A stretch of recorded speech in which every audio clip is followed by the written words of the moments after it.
아주 예쁘고 맛있는 사과, 은쟁반이에 아로새긴 은쟁반이에 금사과 같은 사과 5개가 있는데 그게 2개를 먹었습니다. 그러면 몇 개 남죠? 3개 남죠. 그런 걸 내가 왜 묻겠어요? 먹은 것만 자기에게 남는 것이랍니다. 다시 묻습니다. 5개 사과 중에 2개 먹었어요. 몇 개 남았죠? 2개 남은 거예요. 여러분이 은행에 몇 천억, 몇 천조를 저축해도 아무것도 아닙니다. 쓴 것만 여러분 것입니다. 하나님의 은혜 강물이 아무리 굽이쳐 흘러가도 여러분이 아멘 아멘 하고 받아 드신 것만 여러분의 것입니다. 교회까지 오셔서 공상망상하시고 빨리 마치고 친구 만나서 밥 먹어야지, 그런 사람은 은혜는 받지만 많이 받지 못하지요.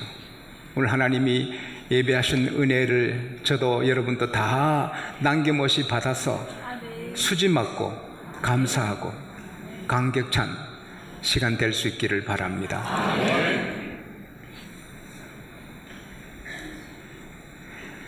부모들이 얼마나 장가간 아들, 시집간 딸이 행복하게 살기를 원합니까?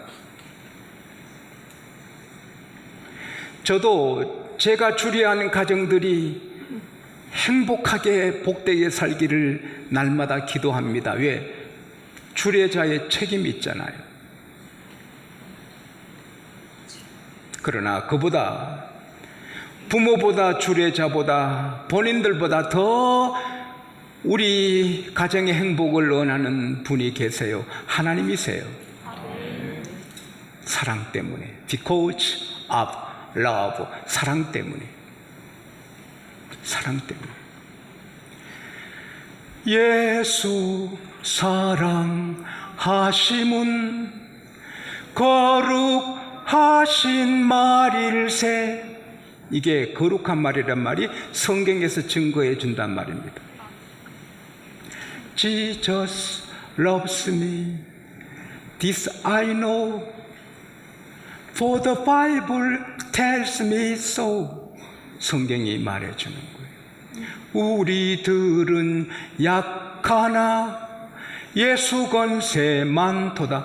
예수 권세 많도다 말은 강하단 말입니다. Returns to him belong. You are weak and he is strong. He is strong. 주님은 강하다는 겁니다. 날 사랑하신, 저는 이 찬송 부를 때마다 너무 행복에 겨워서 찡합니다. 날 사랑하신 Yes, Jesus loves me. The Bible tells me so. 주님이 나를 사랑한다는 게 이게 귀한 분의 사랑을 받는 것도 행복한 일인데, 만왕의 창조주 전능하신 하나님의 사랑을 내가 받는다, 이건 너무 감격스럽고 표현하기 어려운 거예요. 다윗은 하나님의 사랑에 취해서 어쩔 줄 몰라 합니다. 그래서 시편 139편 17절 18절에 보면은 하나님이여 주의 생각이 어찌 그리 보배로우신지요. 너무 많아서 셀 수가 없습니다.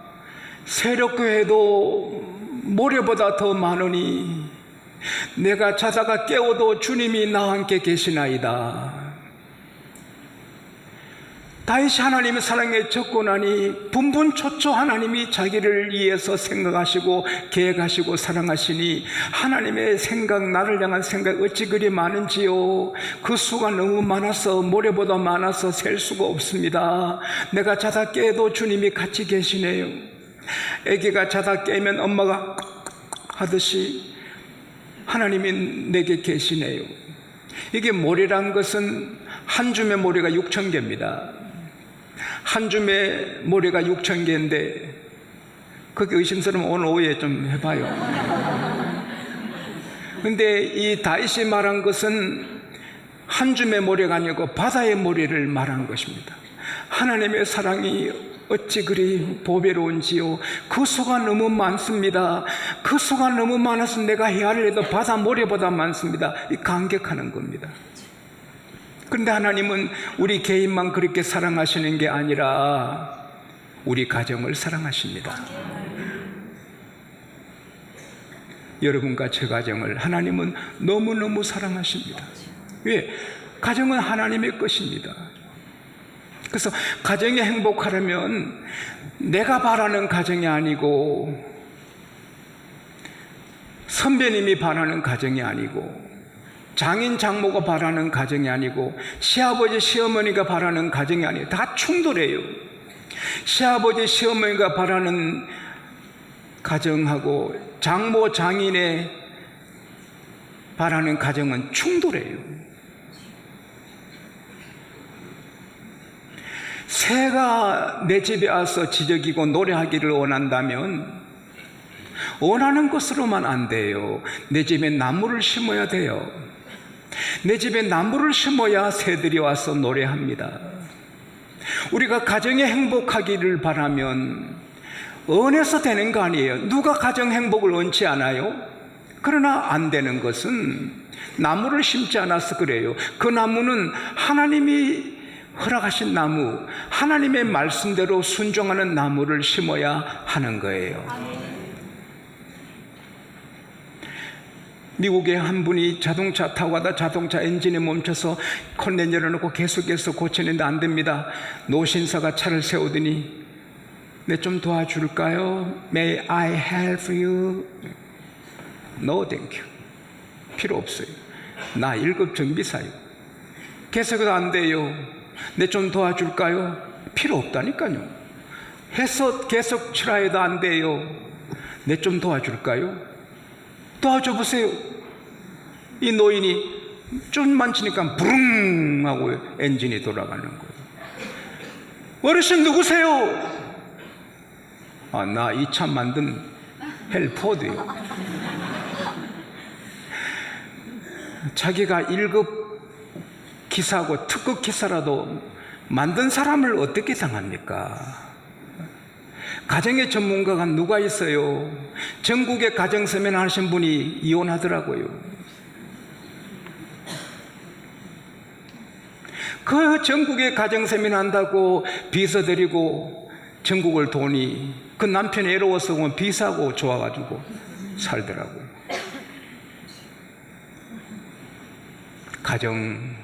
가정의 비결은 하나님께 있습니다. 하나님이 지으시기 때문에. 가정이 행복하려면 다른 길이 없어요. 부모 공경해야 돼요. 부모는 내 가족이 아니다. 내 아내, 내 아들, 내 딸만 내 가족이다. 그 가정은 엎어진 거북이에요. 아무리 해도 안 됩니다. 부모를 업신여기고 부모를 내팽개치고 우리끼리 잘 살아보세요. 하나님은 그냥 안 둬요. 엎어버려요. 부모를 공경해야 1번이 첫 단초가 되는 거예요. 그리고 남편이 중요해요. 에베소서 5장 23절에 남편은 아내의 머리라. 교회의 머리가 예수님이듯이 남편은 아내의 머리예요. 그래서 남편은 가정의 책임자예요. 학생은 다 평등해도 능력은 평등하지 않아요.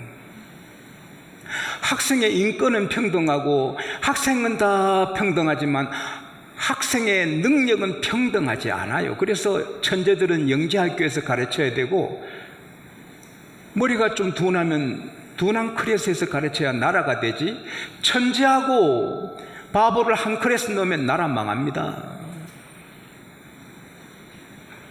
평등이 전부 답이 아니에요. 평등해도 능력은 달라요. 내 몸에 한 세포가 다 귀해요. 그러나 내 팔은 잘려도 살아요. 내 발은 잘려도 살아요. 머리가 잘리면 못 살아요. 가정에 다 귀해요. 아내도 귀해요. 그러나 남편은 머리예요. 남편이 잘못되면 가정은 불행해요. 그래서 남편 된 사람은 자기가 가정의 책임자인 걸 알고 아내를 책임지고 자녀를 책임지고 책임자인 줄 알고 강하게 그 책임을 감당해야 돼요. 그래서 우리 남편들은 책임이 커요. 남자들 따라해요. 책임이 크다. 예, 그렇게 약해서요. 그렇게 주눅들은 좀 배짱 있게 내 책임이 크다. 내 책임이 크다. 커요. 그래서 우리는 먼저 영적으로 강건해야 돼요. 아내한테 멸시받는 영적인 인물이 되면 안 돼요. 주일날 주일 밤에 기도 맡았어요. 기도 순서인데 자기가 기도문을 작성 못해. 여보 기도문 좀 써주라. 그 아내가 써준 것을 읽는 분도 없잖아요. 계시거든. 들어보면 알잖아요. 처가만 삼척이지. 그래서 어떻게 건의가 서겠어요. 아내보다는 기도 더 많이 하고 아내보다는 성경 더 많이 읽고 영적으로 거룩하고 정직하고 보내푸는 그리스도인이 되는 것은 진실한 인간이 되는 것이다. 밤낮 거짓말하고 회사 좀 딴 데 갈 때 아이고 가장님 아버지 돌아가셨다고 거짓말하고 그러다 보면 계산하면 가장 아버지가 3번 돌아가시는데 어떻게 존경을 받겠어요.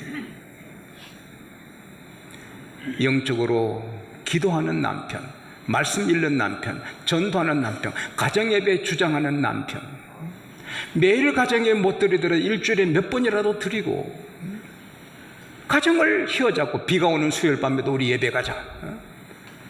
그럴 때 그 가정이 복받을 줄 믿습니다.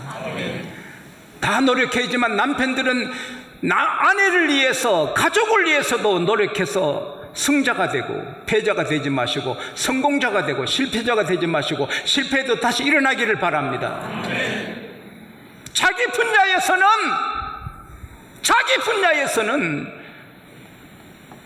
정말 탁월한 그런 사람이 되도록 공부하고 노력해야 되는 거예요. 그리고 아내를 존귀케 해줘야 되는 거예요.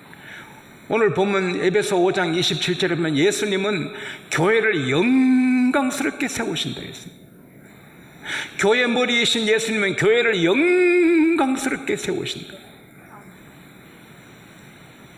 아내의 머리 되는 남편들은 아내를 영광스럽게 존귀하게 디그니티가 있게 정중하게 존엄하게 아내를 세워줘야 되는 거예요.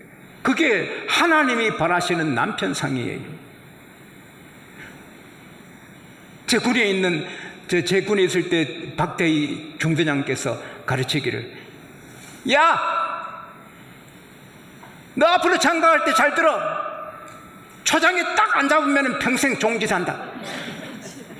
결혼하게 되거든 일찍이 헌 라디오 양풍이 같은 거 못 쓰는 거 준비 좀 했다가 결혼한 다음에 며칠 안에 싸움을 일부러 걸어서는 아내 보는 앞에 라디오 팍 부수고 그릇 던지고 깨고 박살내고 그래야 아내가 깍 꺾여서 평생 잘한다. 알았어? 근데 이 모 병장이 결혼해서 그대로 한 거예요.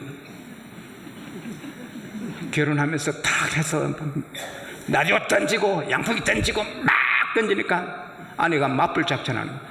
귀한 그릇 던져 끼고 돈 되는 거 다 던지는 거예요. 그래서 앞발 두 발 다 들은 거예요.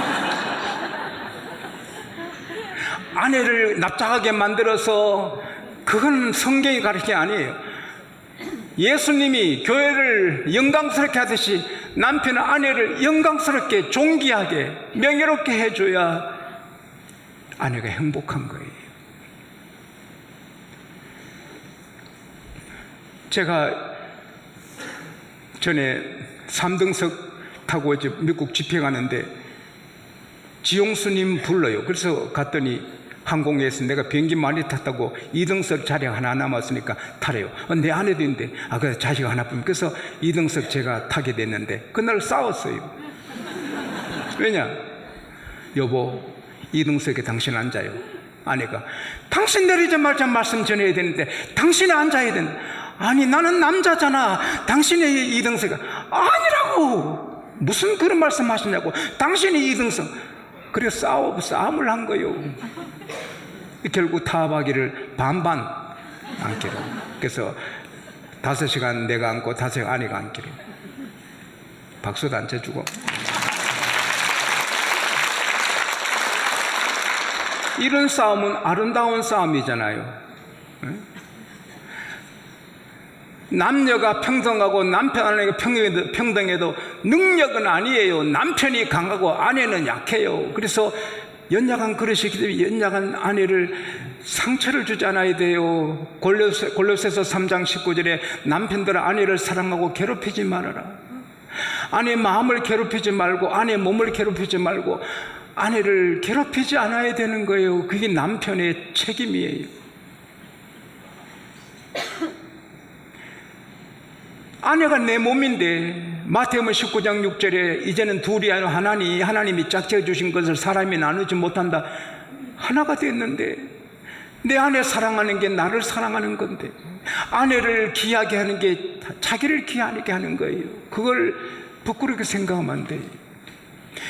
중국에서 존경받는 후수는 정치인인데요, 천재고 사방팔 동서남북으로 트인 사람입니다. 인재입니다. 국제신사입니다. 근데 그 부인은 아주 오랜 중국 전통 구닥다리 여자고요, 공부를 안 했습니다. 학교를 안 했습니다. 근데 후수가 그 여인을 사랑합니다. 아내를 존귀하게 여깁니다. 중국 정부에서 제1번 자리가 미국 대사인데 이 후수를 미국 대사로 발령 내렸습니다. 그러나 많은 사람이 걱정했어요. 후수 씨는 훌륭한데 부인이 어떡하나, 저 신세대 여자가 아닌데 저 구닥다리가 어떡하나. 근데 워싱턴 DC에 센세이션을 일으킨 거예요. 후수가 자기 부인을 얼마나 귀히 여기고 얼마나 받드는지 모두가 감격하는 거예요. 그리고 한술 더 써서 이 부인은 자기 중국 친정에서 가마솥을 갖고 와서 중국 특유의 그 음식을 만들어 대접하니 그 음식 맛이 기가 막히니 모두 후수 집에 올라고 야다니고 애교에 대성을 한 거예요. 후수 얼마나 귀한 남편인지 나는 놀랐어요. 그 사람 그 아내에게 이렇게 하라고 남편들에게 교육한 게 있는데, 첫째, 부인 외출할 때 꼭 모시고 다니라. 둘째, 부인의 요구는 무조건 복종하라. 셋째, 부인이 아무리 말 같지 않는 소리를 내도 맹종하라. 넷째, 화장할 때 불평하지 말고 끝날 때까지 기다리라. 다섯째, 부인에게 야단 맞을 때는 쓸데없이 말대꾸하지 말아라. 그 다음 여섯째, 부인이 쓴 돈을 아까워하지 말아라.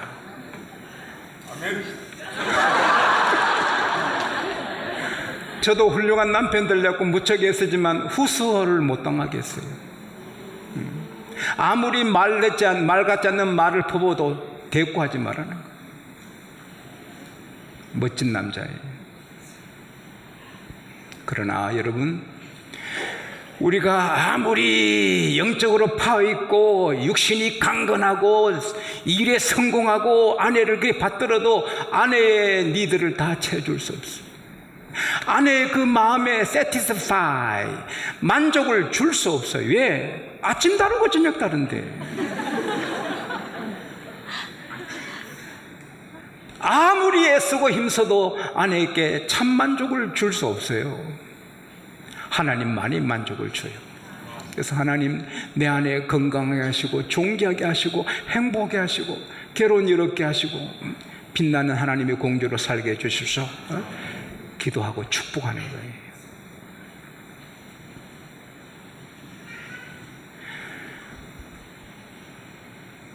전 세계 경영주 CEO들이 모인 자리에서 유명한 여자분이 강의를 하는데 자유신상처럼 멋진 여인이 멋진 옷을 입고 물컵을 들고 왔다 갔다 하니까 사람들이 뭐 때문에 저렇게 왔다 갔다 하는 거, 물이 반컵 있습니까? 반컵 비어 있습니까? 그거 물을 저러는가? 긍정적인 마인드를 말하고 하는가? 근데 그 제목이 스트레스를 어떻게 관리하느냐 그 주제인데, 이 여인이 아따가 타더니 딱 서더니, 여러분 이 물컵에 물이 몇백 그램 되겠어요? 모두가 예상 밖의 질문에 답을 못해요. 이 물 컵의 무게가 몇백 그램이냐, 그거 중요한 게 아닙니다. 들어보세요. 이 물컵이 무거워요. 그러나 1분간 들고 있는 데는 문제가 없습니다. No problem. 문제 없어요. 1시간 들면 팔이 아프기 시작합니다. 그러나 견딜 수 있어요. 그러나 하루 종일 이걸 들고 있으라면 구급차 불러야 됩니다. 하루 종일 이걸 들고 있으면 병원 가서 치료받아야 됩니다. 걱정과 스트레스가 똑같습니다. 걱정, 근심을 1분간 하는 것은 no problem. 문제가 아닙니다. 1시간 계속 걱정하시면 좀 헤비하고 힘듭니다. 그러나 24시간 걱정 계속하면 병원에 실려가야 됩니다. 걱정, 근심을 테이블에 놔버리세요. 말은 쉬운데 그게 쉽지 않잖아요. 그러나 우리 그리스도인에게는 그 걱정, 근심 자를 놓아버릴 곳이 있어요. 시편 55편 22절에 하나님이 말씀하셨어요. 너 짐을 맡겨버리라. 너 짐을 여호와께 맡겨버리라. 맡겨버리라는 던지란 말입니다. Cast your cares on the Lord. Cast your cares on the Lord. 너 걱정, 근심을 하나님께 던져버리라는 거예요. 그러면 하나님이 붙드신다는 거예요. 그리고 하나님은 그걸 즐기시는 거예요. 시편 68편 19절에 따라합시다. 날마다 우리 짐을 지시는 하나님을 찬송하리로다. 날마다 짐을 져주시는 거예요. 그래서 하나님 내 안에 날마다 하나님께 맡기는 거예요. 이 지용수 짐이 얼마나 많아요. 교회는 계속 성장해 나가야 되고 선교사도 한 300명 이상 파송해야 되고 모든 교우들이 행복하고 우리 아이들이 다 명문대 휩쓸어야 되고 우리 교회가 한국교회를 짊어지고 나가야 되고, 그리고 혹시나 장로님 중에 하나가 마귀가 들어와서 유다처럼 그렇게 문제 일으키면 얼마나 아프겠어요. 우리 부목사님 중에 한 사람이 사고 쳐도 얼마나 아파요. 이번에 강남의 어느 교회 부목사님이 정신적으로 좀 불안한 사람이 약을 먹다 약을 안 먹어놓고만 계단 올라가는 여자 사진 찍어가지고 매스컴에서는 뭐 저는 듣지 못했지만 말씀하시더라고요. 강남의 대교회 목사가 이렇게 사진 찍었다. 그러면 담임 목사가 찍은 처럼 덮어씌우는 거예요, 언론에서. 우리 교회 부목사님 한 사람이 사고 치면 내가 사고 친 것처럼 덮어쓰게 되는 거예요. 이런 것 저런 것 생각하면 불안해서 어떻게 내가 살아요. 그러나 매일 하나님께 맡기니 사는 것입니다. 아멘. 최고로 귀한 하나님이 원하시는 남편은 아내를 위해 기도하는 남편입니다. 아멘.